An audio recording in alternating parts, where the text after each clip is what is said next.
Hello everyone! Today we're talking to our FTMO trader Fabian. Over the past few years, we sent him almost $100,000 in payouts, and that's thanks to his Nasdaq scalping strategy based around high reward risk and following the smart money concept. I like to get in around 10 a.m. Eastern time, just because, everyone's probably already knocked out of the marketplace. Get your notes ready and let's dive right into it.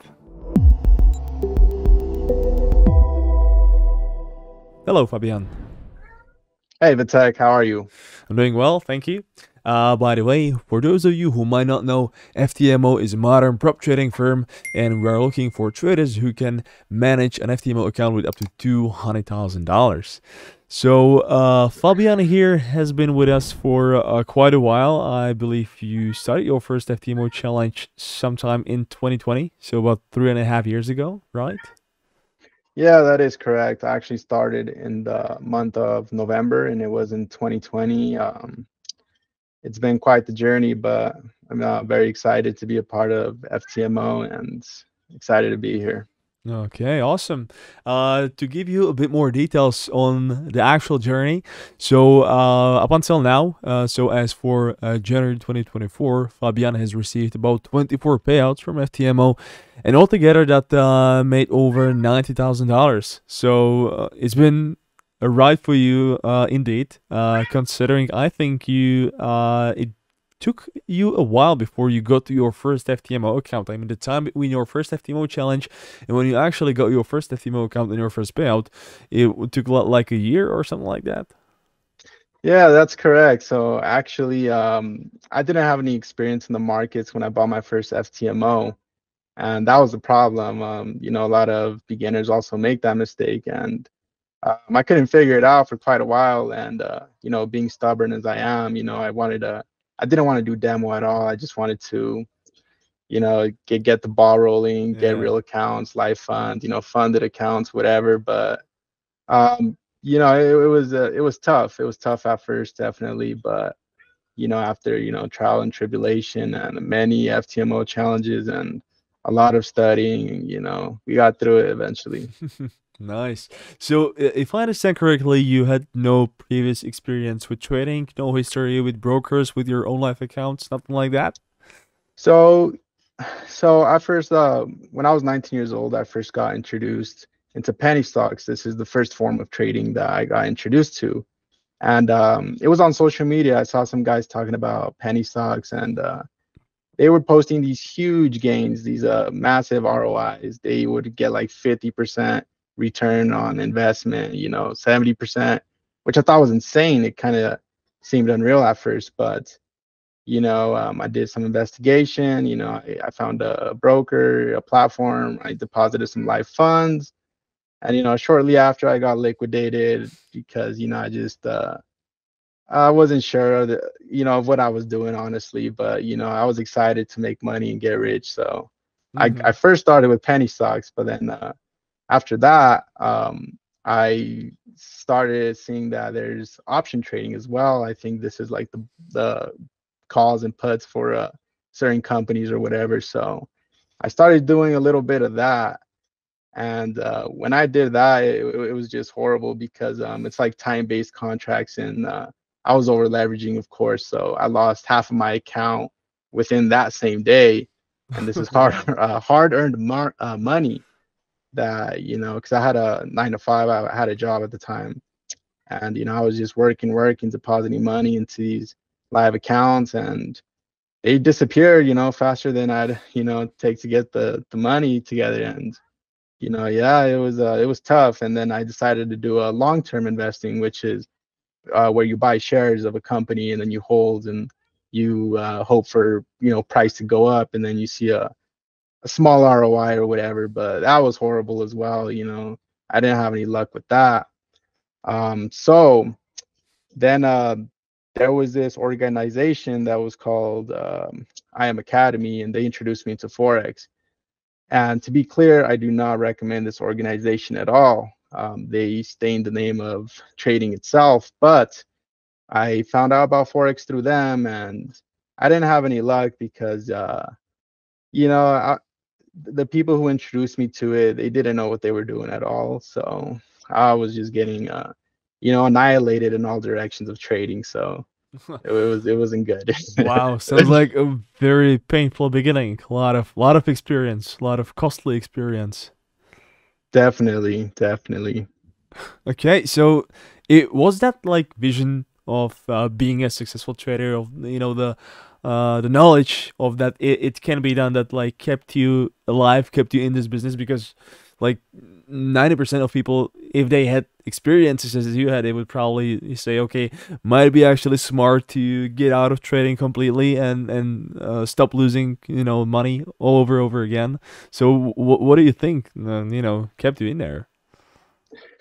Right, yeah. A normal person probably would have quit, shortly after those massive losses. But I came across a couple of Instagram influencers, or gurus, as you might say, and they kind of kept me in the game, because I was looking at their profiles, looking at their videos, and they would be living these lifestyles where they live life on their own time, and stuff like that. And then they'd make, tens of thousands of dollars. So I was like, wow, well, if they did it, it's possible for me to do it. It's just that they're well informed and they succeeded in the industry based on the information they were given, the resources, the education. And that's something I wish I would have gone through at first, so I wouldn't have experienced such pain and failure at the beginning stages. But yeah, these guys, they kept me inspired because they were able to do it. So I knew for sure that I was able to do it. I just had to see, that it was actually doable. I wanted to see that other people that are in the industry and that are young guys as well, they were succeeding in it too. So that kind of kept me going. And then I found my mentor, and then he really helped me out with everything, and it all changed from there. Mm-hmm. All right. So, in total, you have experience. So you started. When did you start trading the penny stock? That was in 2019, something like that. Yeah. So it was a year. It was a year before I started with FTMO. So I started FTMO around November of 2020.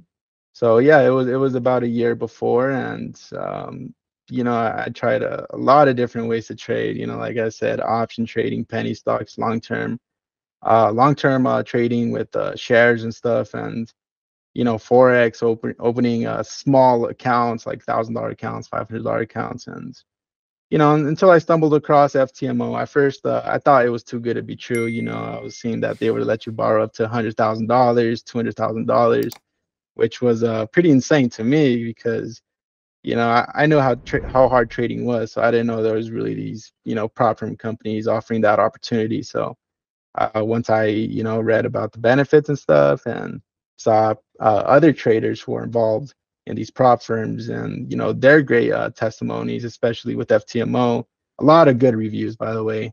So I got intrigued, and then I went down the rabbit hole, and just I kept the path going with the prop firm industry. So, and here we are. Yeah, here we are. Okay, so enough about the history. Let's get here back to reality in the early 2024. So I've been checking your FTMO accounts and how you trade. So I noticed that you trade primarily the US 100, the Nasdaq index. Is that right? Yeah. I trade mostly Nasdaq. It's part of the indices such as S&P and Dow. I used to trade Forex, but Forex is a lot more volatile, and I wouldn't trade like the exotics and like the crosses. I would mostly trade majors. That's what I first started with, and like Euro USD, pound dollar, and I use the dollar index to correlate them. But with the news events like NFP, CPI, FOMC, those kind of took me out of Forex, because it was just too violent, and I had to go to the gentleman's market, which is the indices. And yeah, I stuck with Nasdaq because it moves it moves a lot better and a lot less violent, and it also helped me with the risk management. So I do trade just specifically the Nasdaq. Sometimes I'll trade Euro USD, but it has to be a lot of confirmations. But for now, I'm gonna stick with the Nasdaq. That's for sure. Mm-hmm. Okay, yeah, I've been seeing it's going quite well for you on Nasdaq. So, are you more of a technical trader, or are you using the fundamentals, the news as well, in your trading plan?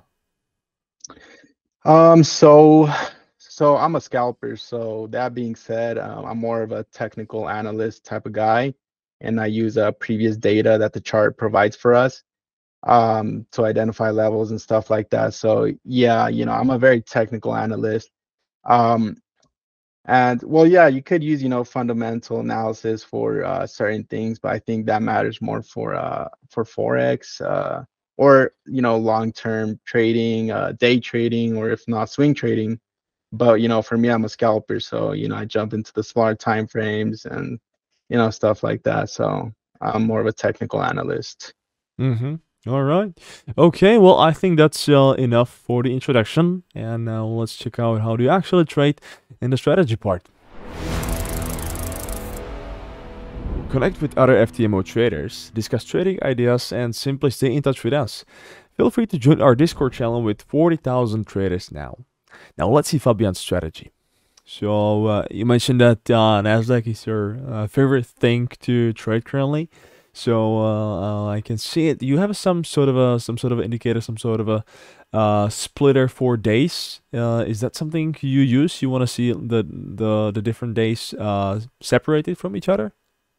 Yeah, that's correct. So this is also a nice back testing method as well for for the strategy itself exactly. So let me explain what's going on here. So my time zone is UTC 5. It's New York. So these these vertical lines, are placed at New York midnight, which is, as we can see down here, it's 12 a.m. So they're all placed at the New York midnight of the day separators. So these are all the days that are separated, and it helps me keep track of liquidity and previous days highs and lows and stuff like that. So yeah, I do separate my days for sure, but that's not the strategy itself. Basically, the strategy that I use is it's called smart money concepts. For those that may know, it's a theory on price moving based off an algorithm and always seeking liquidity from the previous session's highs and lows, or the previous day's highs and lows, or the previous week's highs and lows, or last month's highs and lows. So yeah, that's what I use. I use smart money concepts, and I can show you exactly what I look for. I'm gonna go down to last week. We had better data last week, because also I want to be clear that Nasdaq is at also it's at all-time highs. So it's very hard to predict what can happen now. My guess is just buy just keep buying until we're wrong, because Nasdaq is at an all-time high, as well as the Dow and the S&P. So we have to be very cautious as well. But for scalpers, that shouldn't really matter because we are in and out. But let me explain to you what's going on here. So my strategy consists of liquidity. So what I meant by that is let's put Monday, for example, right? So Monday we have this high, and then we have this low. So I use this range to work with for Tuesday. Now let's say we're in present Tuesday, trading day, right? We have this low, it's swept, and it basically juked out all of the sellers because broke supports, retail thought it was dropping, and shortly it started rallying back up, going to New York Stock Exchange Open, provided entries on a smart time frame, went up again. And as what we can see here on Tuesday, once we swept Monday's previous high, which was liquidity, it reversed, it went down, and like I said, smart money concepts basically consists of liquidity, and every time liquidity is taken out, it can either be a reversal or it can be a retracement to continuation to where order flow is heading on the bigger time frame. So yeah, that's kind of how I separate it. But in terms of technical analysis, I do start always at the monthly, for example. But what's going on here, like I said, we're at all-time high, so it's kind of hard to see what's going on the monthly, especially for the indices. So the smallest time frame would probably be the daily. But as we can see, there's not a lot of past data to work off of because we're at all-time highs. So probably the best time frames for the Nasdaq currently, especially knowing the market conditions, would probably be the 4-hour, the hourly, 30, 15, and just drop into the smaller time frames. And but yeah, that's a brief introduction of how I view the market, specifically for the indices. Okay, so you mentioned you're a scalper. So for how long do you usually hold your positions? So on a good day, I usually hold the positions for about 30 minutes to an hour. Sometimes it can go from an hour, 2 hours. It just depends how fast, we're moving that day. But I do have entry techniques for the scalping strategy. For a lot of people that may know, they're called fair value gaps or breaker blocks. It's just a bunch of ICT concepts that a lot of other ICT disciples would understand what I mean by these entry techniques. And these entry techniques, they usually happen on the smaller time frames, such as the 15-minute, 5-minute, or the 1-minute. And basically, I wait for a confirmation. I need to wait for liquidity to be swept on the buy side or the sell side liquidity to be swept. After that, I either look for a retracement to continue order flow, or I look for a small scalp reversal. But what I do, I want to make it very clear, I scalp around 50 points on the NASDAQ, and with a stop loss of around sometimes 30 to 40 points. But it just depends on where my entries were at. But that's basically how I scalp. I go for around 50 points, take profit, 70 points. But that's what it consists of, the scalping. Okay, so you're always trying to keep the positive reward to risk ratio to always, potentially gain more than you can lose. Yeah. So let me explain kind of like how my risk management works. So I have this method that I learned from my mentor. It's called pyramiding. What pyramiding means is when I enter my first position, let's say, for example, I enter a position for a buy, right? I start at a 0.5% risk of the account for that position. However, when I find re-entries towards that same move, I'll actually stack another position, as you may say, and I will double the risk from 0.5 to 1% now with two positions. And I would call that a level 2 pyramid. And and so on, so on. Sometimes I go up to level 3 pyramid, which is 1.5% risk, level 4 pyramid, which is 2% risk, and sometimes pyramiding like this, it can give you the huge risk reward ratios, because my first initial entry, it was risking 0.5, then I'm like 10, 15 points in profit. I added the second position, and now I can shorten my stop loss for my better position, and get these nice risk to reward ratios, 2 to 1s, 3 to 1s, 4 to 1 risk to reward ratio. And yeah, risk management is very, very important, especially with the rules that we have to work with the prop firm industries, FTMO's rules and stuff like that. So yeah, risk management is very important, and it's something I didn't know how to do at first, but I'm really glad I was able to figure it out in terms of risk. Okay, so from what I understand, your strategy is based on often looking for retracements from some certain moves. So are you, for example, working with the news events as well? So when you see that there's I don't know, let's say CPI, PMI, something like that, are you trying to scalp that sort of a result that often comes after these announcements? So here's the thing. I try to avoid these news such as CPI, FOMC, NFP. I try to avoid these. Like, let's say, for example, in my time, CPI is at 6:30 a.m. I won't enter. I won't enter around that time at all. I'll kind of wait for the New York Stock Exchange to open, which is 9:30 a.m. Eastern time, and I'll wait for I'll wait for a range to work with, because I can't just trade the news range and the volatility, because It can take you out pretty fast, and especially if you're over leveraging, it will get you out of there pretty quick. So I've learned to, definitely stay away from news. Sometimes I'll trade it. I'm not gonna lie, I will, but for the most part, I like to, trade normal days. Okay.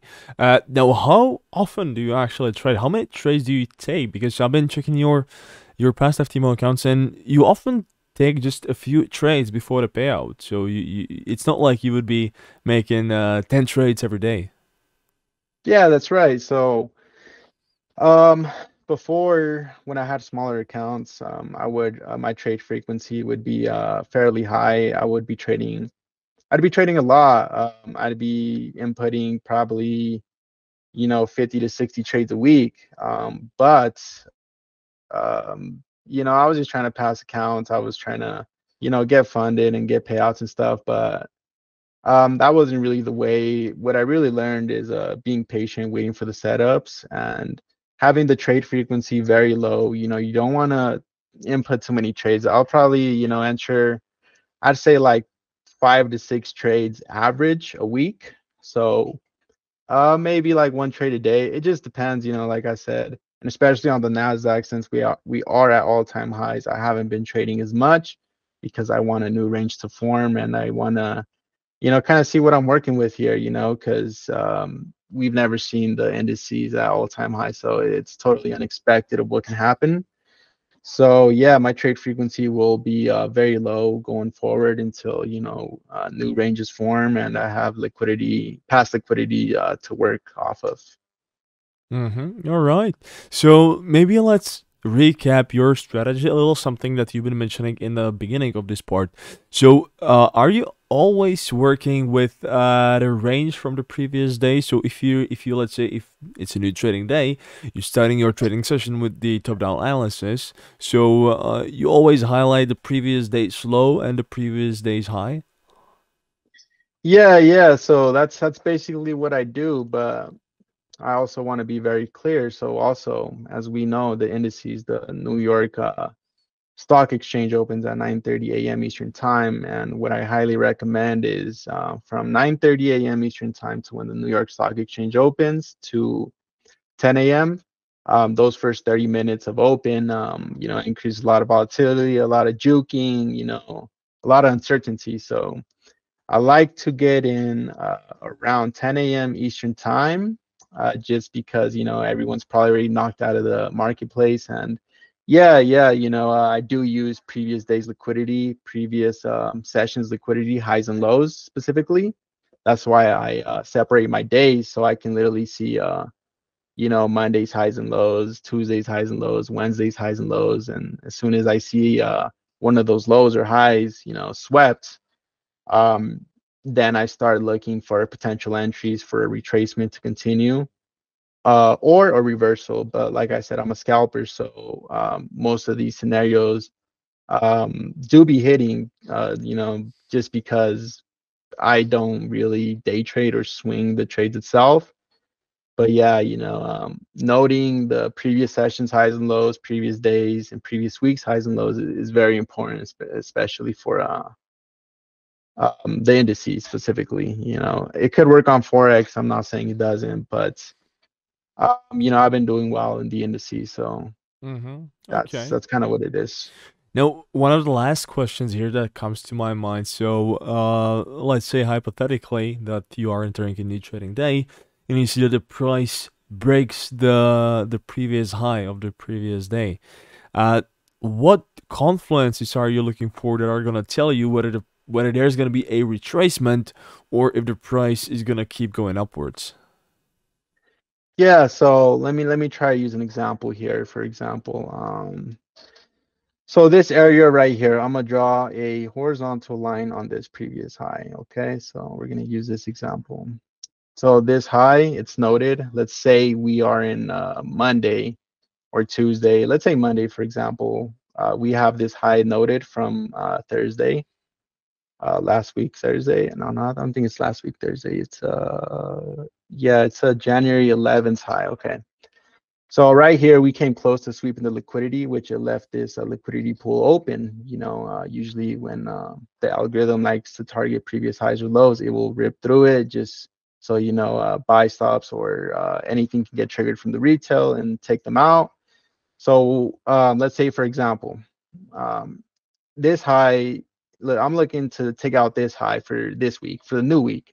So Monday, it didn't quite happen, but it kind of went to a discount. Also, I used the Fibonacci tool. Let me slap this on. So look, I'm gonna put the Fibonacci from this point right here, and I'm gonna put it to this high right here. But I'm gonna extend it.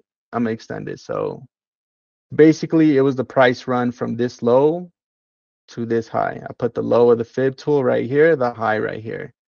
So what we see here on the Fib, it's the 50% level, which is the equilibrium, or the 71% or the 78% retracement. What I like to consider a discount for buys would be the 71, 78. So as we see that we have this range noted, we had a retracement to a discounted level, which was 71, 78 right here on Tuesday, I believe. And, it really respected the discounted level. So obviously we're supposed to buy at discounts and we're supposed to short at premiums. But however, I had this level up here noted for liquidity, for buy side liquidity. So I was looking to take that out. And, we came close on Tuesday. It just didn't quite get there. And, let's say Wednesday, for example, Wednesday, it failed to do so. It took out sell side liquidity. So we're going to draw a horizontal here for this low as well, because this range from here to here, this is a very important range. So I'll put a horizontal line here. This is sell side liquidity. So for Wednesday, we created the low of the week. We swept January 11th low. And as we zoom in right here, once we swept this sell side liquidity, we can throw another Fibonacci on the smaller range. So we'll put wrong side. So I'll put the Fib tool from this low to this high. So let me make this a little bit better. So, okay. So from this low to this high. Okay. So as soon as we swept sell side, which is this black horizontal line, we can expect a reversal or retracement to go lower. However, in this scenario, how it unfolded, we swept sell side liquidity. We came up, it failed to go higher, and then it came back to a discount. So from this range, this smaller range, we came back to a 71% retracement, which is a discount buy. So this would have gave me, the confluences or the confirmations to follow a buy. And then especially as we see price climbing over here, we have a market structure shift. So that's just beautiful to see, because, it created a leg, but now we start seeing it break structure. So that's a great confirmation as well. Market structure shifts, especially on the 15-minute time frame. And also, it's fair value gap entries as well. I believe I took a trade on this day. Let me go back to it. Yeah, so it's right here. Let me zoom in. So this is that same range right through the Fib from here to here, right? But we had a confluence, first discounted 71% level, market structure shift up here. Then over here, I believe we jumped into some fair value gaps. I think it was on the, let me see what time frame it was. So fair value gaps are entry techniques, by the way, for those who don't know. Let me try to show an example. So, okay. So yeah, I took this trade. It was a very small trade, but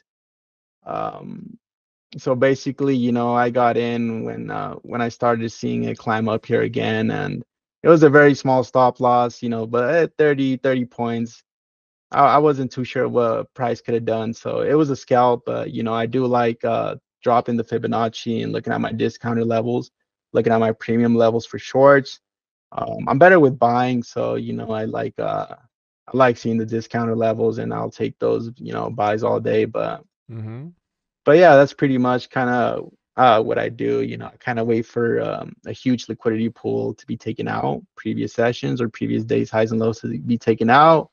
I drop down to the 5-minute or the 1-minute, and then I look for entry techniques such as bullish breaker blocks, bearish breaker blocks, fair value gaps, stuff like that. So it's very interesting. It's very different every single day. So you know, you don't know what you're gonna get for that day, but you know that's why experience plays a big role in this, because then you'll be seeing the candles unfold in front of you. So seeing that and journaling, especially, you know, journaling helps a lot, especially for your losses. You know, when you take losses, you should be journaling. So yeah, that's kind of what I do. Mm-hmm. All right, awesome. Thank you for this complex breakdown, Fabian. And now let's take a brief look into your account matrix. Right, here we are in the account matrix of one of your FTMO accounts. This one is particularly from November, so about 2 months ago.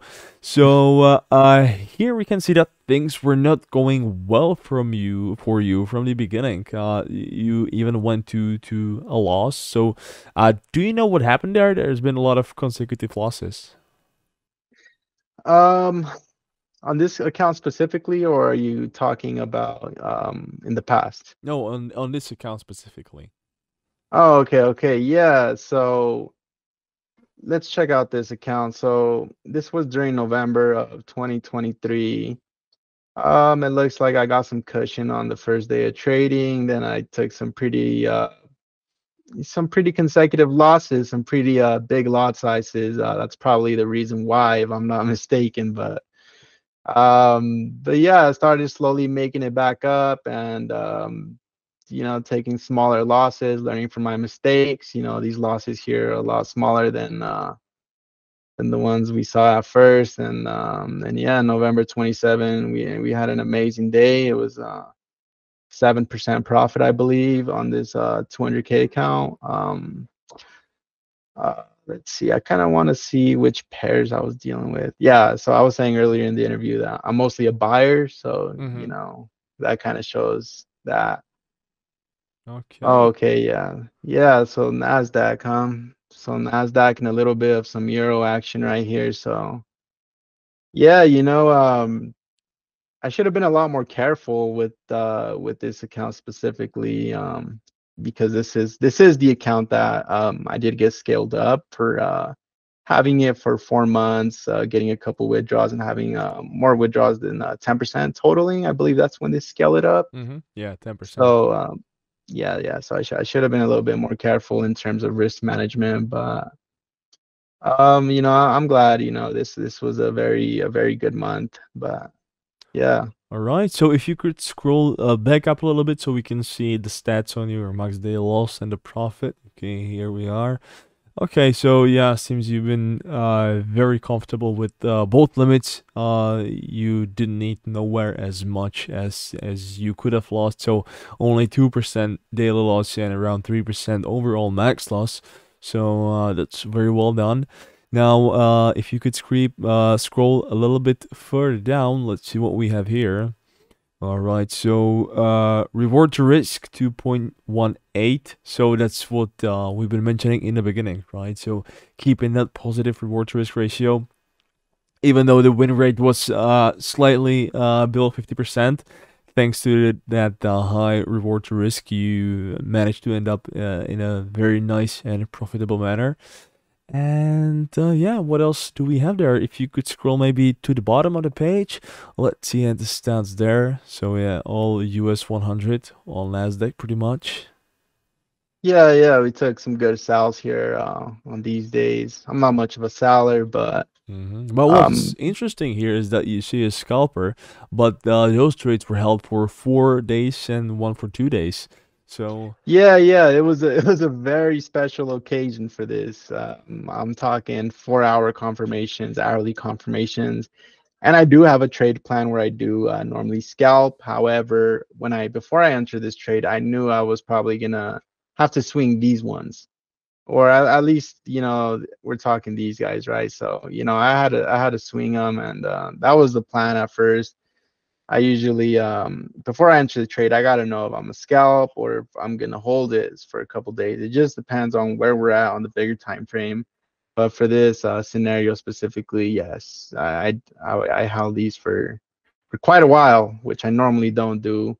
I don't really recommend. It's better scalping. You get more opportunities daily, and that's kind of how you get past FOMO, or fear of missing out, if you're a scalper, because there's opportunities every day. You just need to submit to the fact that there's opportunities daily. And yeah, it was a very special scenario. Like I said, I don't usually swing, but I'm very glad this swing that I haven't taken in a while played in my favor. So very happy for that. Great. And well, as you were speaking of fear of missing out, let's touch upon that and talk a bit about the trading psychology. If you enjoy our videos, please consider subscribing to our YouTube channel. Thank you, and let's talk psychology. Just a minute ago, you've been mentioning a fear of missing out. Has that been the biggest obstacle regarding psychology you had to overcome, or was there something else? Yeah, so there was actually quite a few. There was quite a few, but fear of missing out was definitely one of the biggest ones, just because I always thought that I had to catch the move that was unfolding today, and this was due to lack of experience, due to the fact I wasn't in the marketplace long enough, and I wasn't able to submit to the fact that there is multiple opportunities daily. So yeah, fear of missing out was pretty bad, and that also caused me to over leverage, over trade, and if I take a loss, I'd get right back in, just because I see the candles. The candles would be saying one thing, and I think this is the right move this time, but I soon realized that I had to discipline that, because it was destroying my trading plan, and it was horrible. So yeah, the fear of missing out, you have to discipline that emotion, because that can lead to other problems, like I said, such as over trading, over leverage, revenge trading. You just have to wait for the setup, and you have to know that there's multiple opportunities daily, so you can't have the fear of missing out, because the market provides multiple opportunities day in and day out, especially if you're a scalper. Okay. Now, speaking of the present, what are your maybe weaknesses you would say regarding the psychology? Like, do you have something that you're aware of that you are not good at regarding the psychology? Mainly if you have a bad day, you know that you tend to revenge trade a lot, and you are trying to battle with it now, or do you think you have pretty much mastered the psychology at this point? I wouldn't say master, but I want to make it very clear that on those days where I would lose very badly from revenge trading, doing some dumb stuff on the charts, I'd like to go outside, get some air, go hit the gym, read some books, get your mind off trading, because if you're always thinking about the marketplace, that's not healthy for your mind, and it can lead to other problems, like depression, and other types of stuff. So you have to find other hobbies outside of trading, especially when you take these big losing days. So yeah, you really have to discipline these emotions, and as you get more experience, you definitely start disciplining your faults, and you become a better version of yourself through trial and tribulation. So that's a very big thing in terms of psychology. Mm-hmm. All right. Well, I think that's all we really have time for today. So, Fabian, thank you so much for being here on today's interview. It was very nice. And if you have anything you want to say, if you want to give shout out to anyone, now is your time. Yeah, I wanna thank God, my Father in heaven, for giving me this opportunity, and giving me the wisdom that I needed to succeed in the financial markets. And also, I wanna I want to shout out my mentor. His name is ICT. He provided me with all the education that I needed. So I'm very grateful for what he's done. And without him, I wouldn't be where I'm at today, because I had zero odds in my favor in the marketplace, using indicators, moving averages, EMAs, Bollinger Bands, like all these retail indicators. None of it was working for me. So my mentor really cleared all that up, and really helped me get get some odds in my favor in terms of, trading. So very grateful to have him. So yeah, but I do advise beginner traders or the newbies to stay away from big organizations who have a retail mindset, as well as look, I'm not saying retail indicators or patterns don't work. They could work using good risk management, but if you really want to learn trading, I suggest you learn smart money concepts. It worked very well for me. I'm being consistent to this day, so I'm very glad I found smart money concepts. And I just advise all these new traders to stay away from these huge communities, taking signals as well. I don't suggest you should be taking signals. If you want to be an independent trader, you have to, you have to learn a good course, and then, and journal and back test, and learn through trial and error and experience. You need experience in the charts. You got to see how candlesticks are forming live and stuff like that. So I advise them to be very smart who you learn from, because I made a lot of mistakes, and I want these viewers to avoid the pain that I've experienced in the past, because I was using almost all the before I became profitable. I was using all the indicators available, all the patterns, and I even bought a EA robot that was trading my prop firm accounts, and it was just liquidating everything, like 100% failure rate. And it costed me a couple $1,000 US to buy that EA. So I advise you guys to stay away from that. It will save you a lot of time. So, that being said, just this industry is very hard, and especially when there's influencers, gurus, and stuff like that. You want to learn from the right people, and you don't want to get too attached to communities, because it builds a hive mentality, and you become kind of a sheep if you're not aiming to be a self-sufficient trader, which you should be. You should be the author of your own trades and stuff like that. So yeah, that's what I advise. All right, and that's FTMO.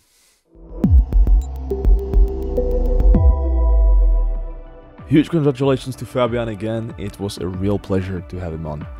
Enjoy your day, everyone, and I hope a similar trading success is awaiting you too. Goodbye.